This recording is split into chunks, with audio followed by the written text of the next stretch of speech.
Dan, thanks so much for joining the Opening Soon podcast. Thank you. Happy to be here. Awesome. Well, I'm really excited to dive into all your restaurants and what you've done in the hospitality business. Before we do that, could you give the audience a quick background on yourself? Benjamin Berg, I'm founder, CEO of Berg Hospitality Group. We started our first restaurant 10 years ago, but we operate 14, 15 different concepts that we wholly own, 3 managed, 2 licensed, and 1 JV. So in 10 years, though, we've opened upwards of 24 restaurants, but, entrepreneurship, we have closed some of them. Not everything works out, but Yeah. we've been very busy the past 10 years. Okay. What were you doing before you started your first restaurant? So I've been in the hospitality business my whole life. Well, I guess legally working age, right? But in college, I was working in bars and got out of college, and my dad was questioning me on what I wanted to do, and I was like, I don't know, I'll take the LSATs. I was an art history major and a Latin minor, so I don't know where you go with that, right? Yeah. But he's like, you always talked about how much you enjoyed working in the restaurant, and I'd moved up and the bars in college, and he said, listen, I have a friend in hospitality. Why don't you explore that? And I went up to Lake Placid, New York. At the time, it was #1 small hotel in the U.S. called the Lake Placid Lodge and the Point, and started off as a bellman and kind of worked every position and really What just what kept age was on. this? How old were you? I was 22. Okay. Yeah. This was Graduated right college. post Yeah, college. Okay. 2000. And moved around, fell in love with the dining room aspect of the business, and honestly, like it's one of the most important things. I think, like I'm, the guy who really pushed me to learn more and inspire me. He's still my mentor today, right? So every step of the way, I've always been asking him, but I got really lucky. He took me under his arms and kind of showed me the way. But in anything, you want to better yourself, and you know, I knew I wanted to do my own thing since like the beginning of working in restaurants and working for other people. And I took a leap in 2004 or 5, and I had applied and got into the hospitality school for the graduate program at Cornell and went back to school. And I would say, they don't teach you, again, art history and major, Latin minor. I didn't have like the best Excel skills and spreadsheeting and probably knowing a balance sheet. But going back to Cornell was it's also when you like really dive into when like I was like, this is my business. I want to know everything. I'm going to do everything that makes me uncomfortable, like real estate finance classes, business school classes, Yeah. statistics, revenue management, everything that was in hospitality. Because to be honest, I knew hospitality comes from like within you, right? Like you either love making people happy or you don't.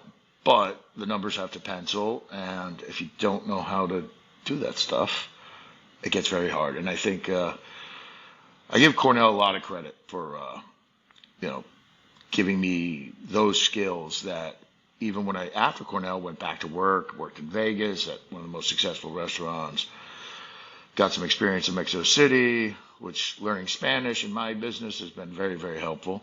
Yeah. And then back in New York and running some of the top steakhouses. But when you can excel, when you understand the numbers and also analyzing and seeing where you got to look when there's problems, how do you get in the black? Yeah, I mean, Was that what Cornell was mostly helpful for in terms of I would running the P&L and understanding the numbers better, or was it something else? no, I think there's two things, right? Like one, the networking and the what you're exposed to, and like I was just up there 3 4 weeks ago teaching and speaking at to some classes, and when you're in the everyday, you don't have the luxury sometimes of having these great theories of, hey, if I do this and this, and Cornell like fosters that in the hospitality world, where like we're very restaurateurs, I'd say especially, we're very inside our own 4 walls, we call it, and we don't get out much. We're really concerned about our own businesses.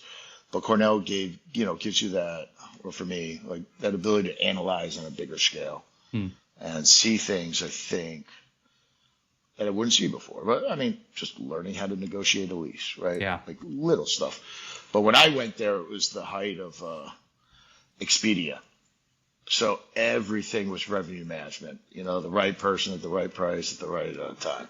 Huh. But that's a great, even in my business today, we're probably the most archaic hotels, airlines, they use it very well, except for like happy hour and the, 5 o'clock special. Yeah. We still can't figure out how to like dynamic pricing, right? Or Okay. if people even go for it. So, Okay. but I love the idea. I'm excited to dive into those different aspects. When was the time, or when did you feel ready it was time to open your business in 2015? After training in New York and Vegas, like when was it for you? I think it's a hard one. I was trying to look for spaces and, I'd been in Houston for 2.5 years. And I think, originally I was like, oh, I'm a New Yorker. I've been working all over the country in Vegas and some top places. But really learning the culture and the people and what drives people in Houston was probably the best experience I had. But then it was kind of, hitting that moment. And I'll be honest, like I took a store that was in the red, put it in the black, was kind of the shining light for the company, and nobody ever gave me a raise. I didn't get a bonus. I mean, There you go. it sucks to do stuff like that for other people, you Yeah. know. Um, And you and did I this for found a the real, restaurant in Houston? yeah, it was actually a company out of New York. I mean, I'll tell you, listen, they've taught me the best of everything. I worked for the Smith Walensky Group for a long time, I see. and I think I worked for all three different companies because they've been sold and bought. But great experience. I mean, Alan Stillman's probably one of the best marketers, most brilliant restaurant guys there is, and his son is doing an awesome job too. But at that time, I was working for the company that got bought by the private equity firm, and working for private equities probably taught me a lesson for one day in the future. Yeah. You know, Having worked in private equity myself, I don't envy the position of being an operating company or portfolio company for a private equity firm. no, it's tough. Yeah, yeah. Okay, so I mean, you turned around a company in the red to being in the black. Mhm. You had that confidence, but you also weren't compensated well for it. So you're like, I need to do my own thing. So what brings you to Houston, and what brings you to start your first restaurant? Well, I mean, Houston, I was in New York at the time, and I mean, it was purely really family and my dad giving me great advice saying, I know you live in New York right now, and I was born and raised there, but my ex-wife wanted a house, third child was born, moving to, the suburbs wasn't really something I wanted to do, especially in the restaurant business where the hours are so, arbitrary. Yeah. And my dad was like, go to Texas or go to Florida. I know you want to do your own thing one day. Those are the two places I'd go. And my ex-wife was from Mexico City and knew Houston very well. Hmm. And so, moved to Houston, and they had a store. Smith Walensky asked me if I'd take over that one, and I said yes. And I mean, listen, I had three of my original investors came from meeting people at that store. At Smith and So Walensky's? at Smith Walensky in Houston. Yeah. Wow. Okay. But Houston's a city that I think really cherishes and values people that want to come in, start businesses, but add something, add value to the city. And they celebrate that. And I think I was really, really lucky at the time I went to Houston. Obviously, was it 2013, 14? I think oil was at like $115 a barrel, so the city's going off. Hmm. When I opened my first restaurant, everything had crashed, and it was at like $55 a barrel. So, Was this B&B but Butchers, the first one that you opened? yes, this is Okay. B&B Butchers. I wanted a building with character. I found a 100-year-old building that everybody said was crazy. There's trees going through the side of the walls. It had been abandoned for almost 40 years. but it had character and it had something built in. And I thought where it was located, access to downtown, easy to get through from highways. If you've never, I know you've been to Houston, but Houston is I mean, it's a big time traffic city, Yeah. and access is very important. Um, but I was in no man's land. I mean, the only people that walked down the street came out of the city jail. Hmm. So, um, but it was also a city that was covered in steakhouses, and at that time, I think even in the U.S., man, probably not New York or L.A., but for the most part, every city had very corporate steakhouses, Huh. right? Like your grandfather's steakhouse. I think STK had just kind of started with like, focusing on the sexier atmosphere and focusing on women. But steakhouses were still, it's your old school Smith and Wollensky, Palm, Capitol Grill, Del Frisco's, Yeah. and I was looking at menus, and they started like the steak was getting smaller, and it was just big leather chairs. So we built it and made it, I would say, like tons of meat, made it about the meat, butcher shop, but also gave it that New York, more rustic, urban vibe, not your grandfather's steakhouse, right? Okay. Um, I wrote a business plan that I could survive and live if I did I think it was like 4.7 million, pay myself a salary, get a little distribution, pay my investors back in 3 years. Um, and that was fine. Yeah. And our first year we did 9 million. Wow. And every year after that, except for last year, we increased sales. Yeah. But I What mean, I was think we topped off at around 17, 17 which million is off of a single incredible restaurant? for one restaurant. And when you hit, especially in the steakhouse business, we call it the waterfall effect. You can't add more labor. You can't add anything into it. Yeah. And that's when the waterfall happens. Yeah. And we've been very lucky. And that restaurant basically spurred everything else. That's exciting. So there So wouldn't be Berg Hospitality without it. for B&B Butchers, I know you said you took on some investors. How much investment did you take on? How much did it cost to open up the restaurant? So B&B Butchers, I mean, I'm still like I want to hit myself every day. But obviously, listen, you don't know. I had no track record except for a lot of good working experience, but never done my own thing. And restaurants are usually a terrible investment. It cost, obviously, a most profitable restaurant is also the cheapest to build because when you have no money and everyone knows you have no money, they don't charge you a lot of money. I think we raised around 1.7 million. I did not take tenant improvement or TI from my landlord because I was so nervous about making rent that I traded the tenant improvement for, which was probably a mistake looking back, but I traded it for credit towards rent. So I Hmm. also didn't pay rent for almost 15, 16 months, Okay. which was nice. Yeah. But at the time, which I can say too, like my rent is less than 1%. So the rent was so cheap, I probably should have taken the cash up front and not given away, more equity to investors. But I was stressed, right? Yeah. You're making decisions that you haven't been through yet. Yeah. So like I say, my investors at B&B, the original B&B Butchers have made almost a 4,000% return on their money. I paid back their original capital, and plus I think around 70 50% return within 14 months. Wow. So that's now that doesn't happen anymore, but like we would set it up that 70% goes to them, 30 to me, and then it flips once they get a 50% return on their money. Hmm. I I don't see. do 50% return anymore, Yeah. but So, I mean, less than 1% of rent is your top line, and you're doing, call it 15, so 150K. yep. You're doing like 10K of rent on this space ish? No, rent, no, like 20, I think all in like 22. 22K. Okay. Yeah. What do you think allowed you to just crush it with this concept? You mentioned, restaurants are notoriously difficult, which they are. Why did this succeed so much? I think it was good timing.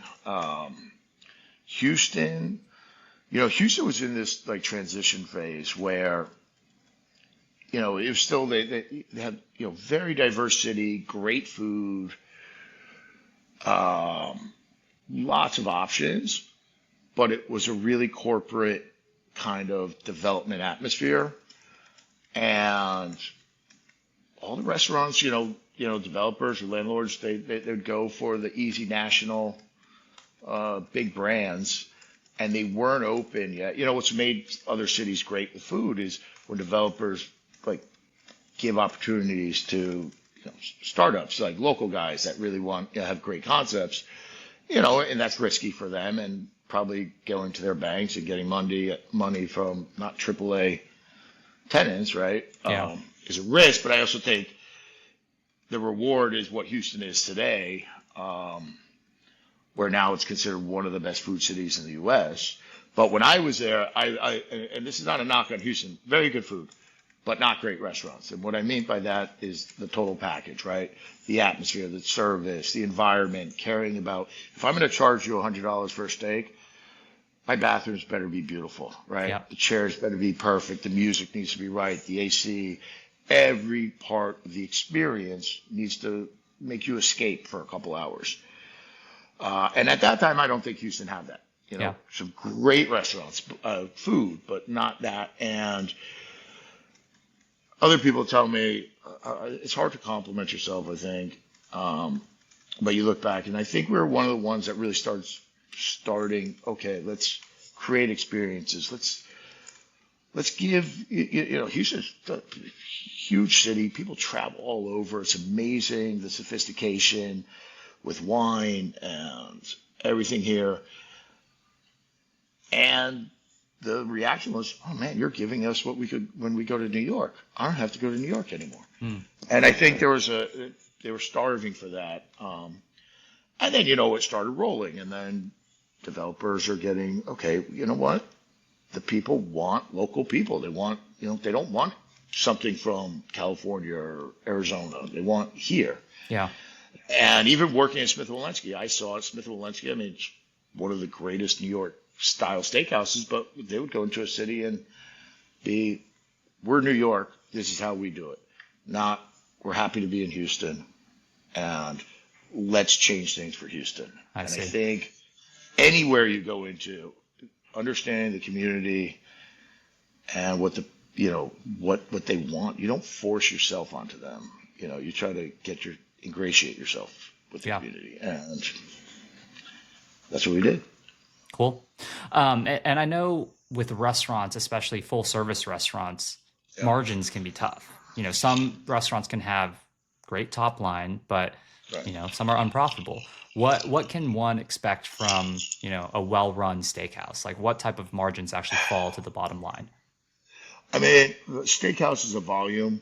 Well, I mean, obviously any business, but steakhouse, since our proteins, our margins kind of suck, right? So like, I always give the analogy.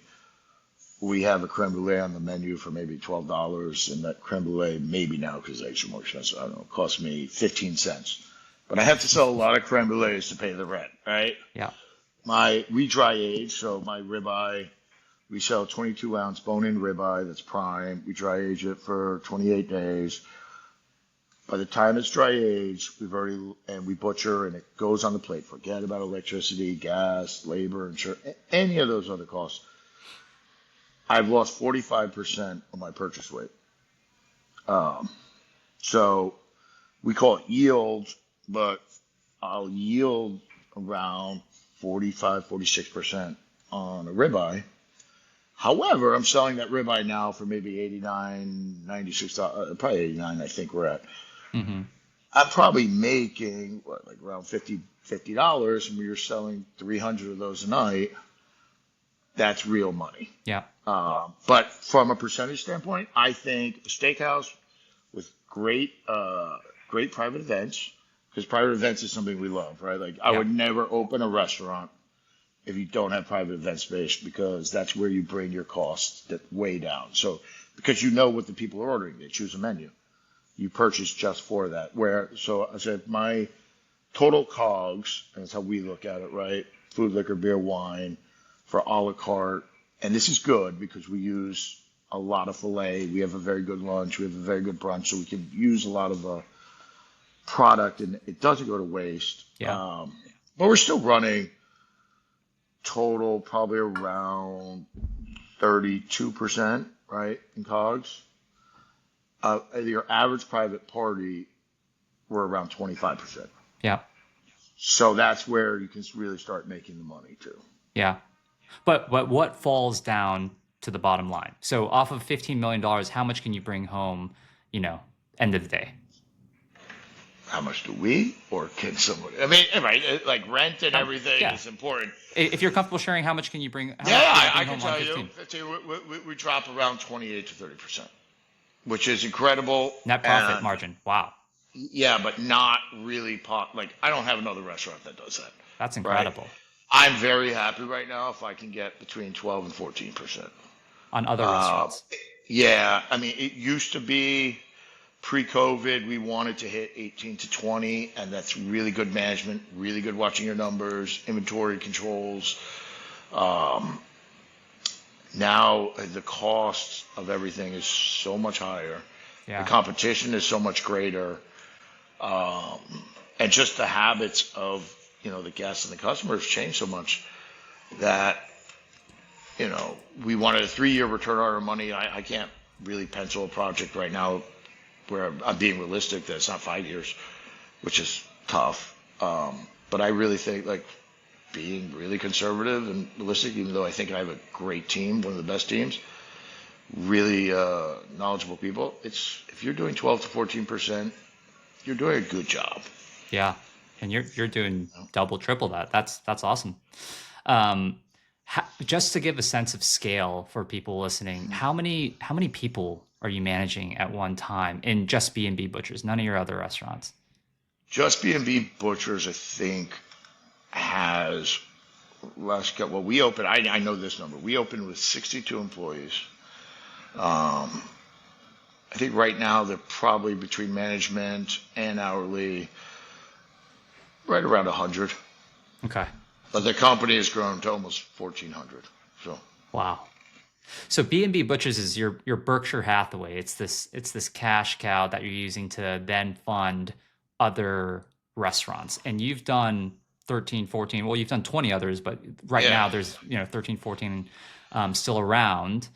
We're not going to be able to go through all of them, obviously, but each of these restaurants are also different concepts. I think you have 2 B&B Butchers. But most of the other ones. We have 2, and we're building one in Denver. Okay. And the one in Fort Worth does great. It's actually probably the best run restaurant I have right now. Wow. Fort Worth is a smaller city, so like another thing, right? Like if you look at steakhouses, you shouldn't open a high-end steakhouse in a city that has less than 1 million people in population. Yeah. Like it just won't work, right? Like Fort Worth is on that precipice, but Fort Worth is a special place. And I would say, and I'll give you numbers, Houston is a city of, let's say, approximately 4 million round number. And Fort Worth is 1 million. And Fort Worth does 9.5 million in sales. Mm. Right? So it's doing really good. That's for the size. Yeah. Wow. For each of the other subsequent restaurants that you open with different concepts, how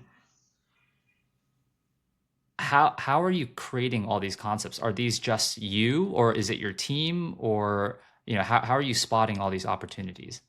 Well, initially it was just me. The hardest part of scaling and growing was actually growing a team and letting go of stuff. But in the beginning, I love this business, and I think growing up in New York City really, motivated, inspired me. Like, you see so many different concepts, so many different cuisines, and I feel, especially being an entrepreneur in any business, but mine, like curiosity. And I see something somewhere else, and I'm like, you know what?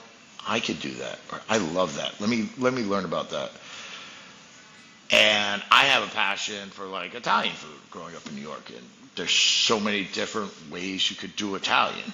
Um, you just start going down the damn rabbit hole, and then you get stuck in it, and you kind of morph it to like what I think I've been very successful with is to take something I love and then morph it to let's make it perfect for the Houston market, Hmm. right? And now I think I've added a lot of value in a way to our company and to maybe the fabric of the hospitality restaurant scene in Houston by doing different concepts. But I think I've also kind of maybe hurt, the company in a sense of where we are now because it's very difficult now to manage three different kinds of Italians, French, Yeah. three different steakhouses where every branding, marketing, PR, everything, menus, everything has to be different and super specific to that, right? Yep. Where if I just stuck with one concept and like, I mean, like, guys a lot smarter than me, right? Like Cane's fried chicken, right? Yeah. Chicken tenders and Texas toast. That's it. Open a lot of them. But why But not it was my open? passion. Yeah, why not open B&B Butchers? Why not try to be the Smith and Walensky? So no, that honestly, that's our plan for the future. Okay. We have a couple horses that we feel will translate very well in multiple markets, and B&B Butchers is one. I have a French brasserie that's very, I'd say, female forward friendly. We think that one can translate in a lot of markets. Another steakhouse that's all wood fire called Prime 131. But the number one is B&B Butchers. Okay. But the main part is every community we go into, I want to keep that part that they'll change a little bit to make sure that To match. they make sense in that community. Yeah. Um, why, like, for an aspiring, restaurateur that wants to open a steakhouse in their city that has 1 million people, tell them why they should do it or why not. Well, you shouldn't do it if you don't have a lot of money behind you. If you're not, I mean, number one is being well capitalized, right? Like you need to know that it's a brutal business. I mean, today, I don't know. I think we're actually in a recession right now and nobody's saying it, but um, I would never actually tell anybody unless they love it to open a restaurant. I think I get asked by more people, but why would you? Because you want to. I think the one thing that you want to add to the story of your city or of the restaurant business or the food world or hospitality. And if you can bring something that makes it better, improves it, pushes it to force other people to get better too, then you have something. Um, but I mean, I don't know. Buying a plumbing company might be better. Hmm. Yeah, but yeah, restaurant people I think are a little different. That we're a little sick, a little sadomasochist. We like the pain. I tell people I probably lose 2 years of my life opening every restaurant. Yeah. It's painful. We're the people that I never want to know about HVAC. I know way more about AC than I ever want to know. Plumbing, electricity, right? Like hoods, grout colors. What's the best substance to clean pee off a floor, right? Yeah. Like, I mean, it's just so much. You're dealing with we're so labor intensive, and you can't do it without labor. And then you're dealing with the public, and you're always, social media. Listen, social media is great for us from a marketing standpoint, but at the same time, it can be people can go off on us, right? Yep. Everyone has an opinion, and that gets tough sometimes. Yeah. No, I mean, I think just being an entrepreneur, you have to be a bit of a masochist and okay with eating pain. But I think opening restaurants, especially full service restaurants, I couldn't even imagine opening it because, as you mentioned, you're dealing with 60 people in just a single restaurant. Your margins Yeah, generally aren't that great. I mean, I know you're yeah, crushing it, no, but no, that's not the norm. that's not the Um, norm. but yeah, it's interesting because from the outside looking in, 17 million spitting off 30%. That's an incredible business. Why wouldn't everyone just do this? But You that's a know golden goose, right? That's lucky. Like exactly. I, That's not normal. I haven't had one other restaurant have that success since. Right now, they're successful and they're making money, but not like that. But that I think is also something. There's a lot of. I think you're set up a little better when your first one really hits. Yeah. I mean, because everything after that kind of starts falling into place. People want you. Your cost of capital comes down. A lot. Your opportunities, or even, I mean, flat out, the level of talent and you know employees, they want to come to you. Like success will bring better things to you. I mean, I just hired a president a year ago, and she came from MGM. She Mm. was like number two, three of food and beverage in MGM. She oversaw over 400 outlets corporate for them. Wow. So that's like, you know, she would, if B&B never happened and that success, we didn't roll out and an interesting company because we have so many different concepts. Um, Now, I also think part of it, she likes Texas and wanted to get out of Las Vegas. I don't think so. I lived in Vegas for 3 years. It's a tough city to stay forever. But I would never have that ability to even enter somebody like her to entertain coming to work with me Yeah. without that success Yeah. Okay. and reputation. So where are you going from here? I know you mentioned that potentially B&B, you're trying to expand there. I know you have 13 other restaurants. Are you trying to open up more Yep. concepts? Or are you just trying to focus on the B&B now? Like, what's the goal for the next 5, 10 years?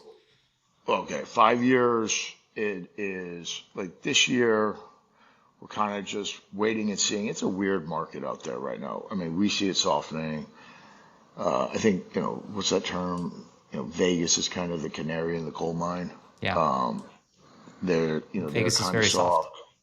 Yeah. So that's usually will translate to our world pretty quickly. Um, so I'd say for the next year and a half, are kind of like, okay, if there's a great opportunity, we'll take it. But now we have to be really strategic and no more Ben saying, oh, hey, I was in New York and I went, like, I love this restaurant, right? Like, Coat. Yeah. And I want I to love open Coke up my too. own version of that. Yeah. There's no more of that, right? Like, we're going to take these concepts, we're going to be strategic, we're going to be really financially intelligent about it, I guess. Creative models, and then go to cities where we think we can make an impact right away. Yeah. Um, but the other unfortunate thing, I mean, after COVID, my first restaurant from the day of signing the lease to opening the doors, and this was a building with no plumbing, no electric. The city forgot the address. I think it took around 12 months to get open. I don't think that's possible in most places anymore. That's Mm. the other thing, right? Like, so it's almost a 2 year process Mm. from negotiating, getting permits, planning, I and then see. construction. So Yeah. I would say in 5 years, the goal would to have at least 3 to 4 more butchers open, maybe 1 to 2 Annabelles, and I really would love to get some primes going. But at the other time too, it's like I had a meeting today. We're talking, okay, what's other avenues of revenue we can bring in? Like, do we want to start having kind of a consulting, side because it's getting harder and harder, and want to get ahead. It's like when Yep. COVID hit. Okay, you're going to deliver alcohol. Well, what else can we do right now? Yeah. Where's our value? Yeah. Ben, can you talk to us about maybe one of your failed restaurants? Because I think the audience is hearing a lot of Yeah, success, but I know some of them have failed too. I've So describe I describe one of them. okay. I've closed. Let's see, one, two, 4 restaurants. Um, I would say the one restaurant. I mean, one closed over COVID, and I No, reopened it. ignore the COVID one. That's just Yeah, an anomaly. the one restaurant where I knew my ego got in the way, 100%. I'd had too much success, and it was coming from New York, Chinese food was like our Sunday dinner, my comfort food, right? It's like Yeah. pizza or Chinese. and I love Cantonese style, New York style, and I really, really want to bring it to Houston because Houston has great Vietnamese, great Thai. My opinion, the Chinese is not as forward, and with so many Northeasterners moving down, I thought I could do something great. I actually had a chef from New York consult a lot of good things, but where I missed it, and I know I missed it, my location. I Mm, completely thought I could open up somewhere where there were so many, signs that I broke my rules on because I thought I was going to create something that could break those rules. yeah. Or I wasn't even thinking, maybe. But I went forward, and timing was horrible after COVID, delays, money just started piling up, and some of the best decisions you make are decisions that are the hardest, right? Like, but it's that you can't give up on your children, and I would say like my restaurants are like my kids, but yeah, if it's not, if it's pulling the rest of the company down, and I don't sleep at night over payroll, right? Like Yeah. any entrepreneur, any business owner, payroll is number one. If something's dragging that down and threatening everything else, it's time to go. But I would tell you, 100%. People tell me food was great, atmosphere.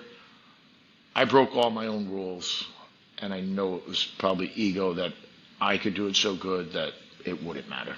Yeah. And I that guess one really stinks, I guess two questions. One, what was the magnitude of this loss? And two, what are your rules? So that restaurant went unbelievably over budget. Ego. Um, I think we spent close to 5.5 million. We were a year late Wow. in opening. Now, not our fault, but the world, right? Had to make a terrible deal with doubling up rent with a 7-8% interest, amortized over just my first year of opening, so paying almost 100 grand a month in rent, Wow. and probably losing close to 100. After your initial like 6 months opening when everything's going great, and then all the things you knew weren't right, the customer, the guest also knows. And then it just started dwindling down, right? And we're probably losing close to 120 to 130,000 a month. Um, and we kept it open for, I want to say, 14, 16 months. Hmm. So maybe probably 6 months too long. Um, but it was also coming out of a weird time, right? When 23 was booming so much, and then 24 started hitting our industry kind of hard. Yeah. So, but I take 100% responsibility. Like Yeah. my rules, there's no, there's no good entrance. Like Houston's a driving city. I know this, right? Terrible parking, horrible parking, no access from the street.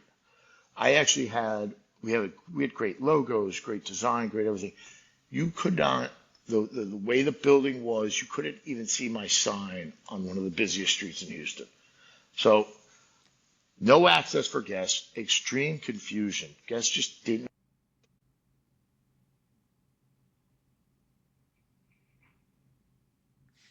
Hey, can you hear me, Ben? have a place for I, yeah. I can hear you again. Hello? Yeah, you're good now. Okay. So I there's thought it'd no be a sign, great there's place. no entrance. Okay. Or a Yeah. difficult entrance. And horrible parking. Horrible. And in Houston, so that's a major that's an issue, right? I mean, I think in most cities that aren't like a New York, maybe I don't know, Boston, like driving cities, parking is really important, Yeah. and access and getting there. The other rule would be probably no second floor restaurants, even though I have one. But this What does one, that mean? You don't want a restaurant that has a second floor?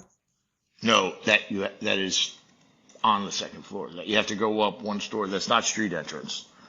Oh, so this restaurant, the first floor, you didn't own the first floor. No, no, we were on the first floor. I have a different one that is on the second floor. I did break that rule. It's worked out okay, but like in New York City, it's very difficult for a restaurant to have to enter, take an elevator or take stairs, Yeah. and they're actually on the second floor. Yeah. Um, there was a great, I remember there was one that was really successful. It was like when the Korean fried chicken really started taking off like 15 years ago in New York. And there was an awesome place, but they were on a second floor. And but I think because their food was so good and so original and people, you know, hadn't really experienced it, it worked for a bit, but they're not open today, you know? It's tough. It's tough. I can think of a Yeah. few that are still doing okay, but they've been around a long time. Yeah. Um, okay. Ben, given your sort of expertise and pulse on the industry, and I'm sure you travel a lot across the US, like what are the most exciting things in restaurants or hospitality right now? Like if you were to start right now, what would you be doing?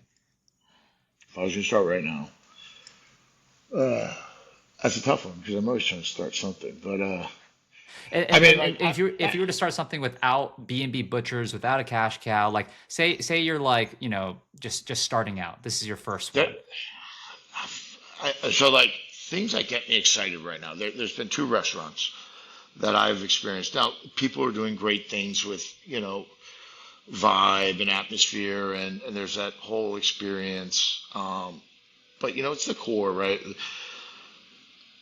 Service, but food that connects with people. So, like I mentioned, Coke was one of the restaurants that just blew me away. Mm, Like they created something different. That wasn't really different, but they did it. They took an idea, they did it at an extremely high level. Like I remember my first server. I mean, they wouldn't even talk. They wouldn't even interview a server in New York unless they had Michelin experience, right? So now you're taking something to the next level, and they hmm have an idea, and they're, they're not gonna like go away from that. The other, which I love in Houston, um, find something that is so unique to the dining scene, but it has to be like in Houston. I tell everybody we have the number. We were the last city to produce a food or a cuisine, I guess, that's strictly American, which I think is one of the greatest kind of new foods in the U.S. right now, which is the Viet Cajun. Like we have a restaurant here called Crawfish and Noodles, and they're awesome guys. But they created a whole new style of cuisine, Yeah. and that's you find something like that, and you find people that you can work with or you know help them grow. That's what I would do. And also, listen, I mean, you want to get people excited. You have them for 2 hours. You're competing. Not only you're competing with other restaurateurs and restaurants, drive-through, everything. You're competing with the phone. You're competing with social media. You're competing with all these stimulants, and you need to create something where people can connect and enjoy and get away. Yeah. You know? Um, I mean, would you even enter the hospitality business? Would you not enter like a quick service restaurant or fast casual or like some of these other, like, what do you think about those? I think they're also. I mean, we opened our first.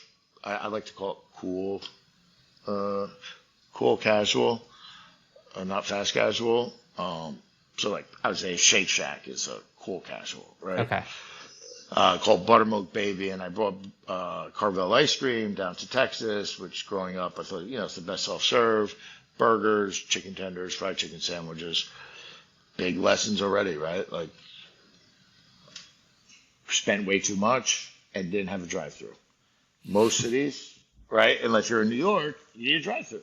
Yeah. Like Shake Shack is opening, if they're opening anything in Texas or probably any of these kind of cities, they're only doing drive-throughs now. It's the only way you can really compete, right? I mean, because I feel I compete with Chick-fil-A.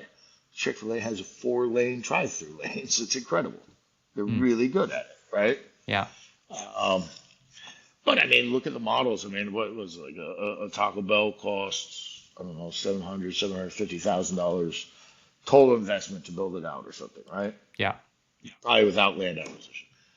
Um, really, really cheap food costs and great company. Like it's one of the best fast food ones. But, Chick-fil-A is different, but I think when you can find something where you can really control your COGS, your cost of goods. And there's one thing about fast casual or fast food, they have a system where those are very controlled. I Yeah. mean, right now you probably hear the new, beef prices are skyrocketing. That affects me. Whereas those larger groups, they can maintain that a lot better. So, I mean, listen, Ray Kroc was not a dummy, right? He invented McDonald's basically and created the franchise model, all of that. Uh, feed, if the more reach you have, the better. I mean, Cheesecake Factory is an anomaly, right? Like, so Cheesecake Factory, one of the biggest menus you've ever seen in your life. Yeah. It's a book, right? Yes. And every restaurant is like bringing their menus down because of inventory costs and every called waste, everything associated with that. But somehow they touch a market and they stay true to it. I mean, one of the guys I think is the number one. He sold most of his stuff now, but Sam Fox, who created North Italia, and Blanco's, Culinary Dropout, and Oh, he he's did Culinary Dropout. That's a yeah, good yeah, one. yeah, I like that. yeah. But he sold a bunch of concepts, but he's very structured. He stays with his plan. They invest and they create great concepts. And I think he sold North Italia, the Cheesecake Factory, for I don't know, 150 million after only having eight stores open. Wow. Right? I mean, Sam Fox understands what I would say. Ray Kroc had this saying, feed the masses, eat with the classes.